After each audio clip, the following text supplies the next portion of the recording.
Hi అండి అందరికీ ముందుగా welcome to modern life style. ఈరోజు స్నాక్ రెసిపీ వచ్చి స్వీట్ కార్న్ గారెలు. మనం స్వీట్ కార్న్ని ముందుగా తొక్కలు తీసుకుని ఇలా గింజలు వేరు చేసుకుని ఒక గిన్నెలోకి వేసుకోవాలండి. ఇప్పుడు ఒక మిక్సీ జార్ తీసుకుని ఈ గింజల్లో ఒక 75% గింజలు వేసుకుని ఒక 25% గింజలు పక్కన పెట్టుకోండి. అలాగే దాంట్లో 3 పచ్చిమిర్చి, కొద్దిగా ఉప్పు, చిన్న అల్లం ముక్క వేసుకుని మూత పెట్టుకుని మెత్తని పేస్ట్లో చేసుకోవాలి. స్వీట్ కార్న్ ఎక్కువ వాటర్ కంటెంట్ ఎక్కువ ఉండడం వల్ల సో పలుచగా ఉంటుంది, మీరేం కంగారు పడదు.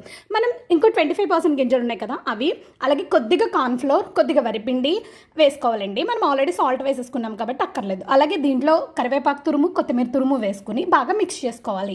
మనకి గారెల కన్సిస్టెన్సీ వచ్చే వరకు మిక్స్ చేసేసుకోవడమే. ఇప్పుడు కడాయి పెట్టుకుని ఆయిల్ వేసుకున్నాక ఆయిల్ హీట్ అయ్యాక మనం గారెల షేప్లో కానీ లేదా వడల షేప్లో కానీ సేమ్ ఇదే నేను 2 చూపిస్తున్నాను. మీకు ఏ షేప్ నచ్చితే ఆ షేప్ వేసుకోండి.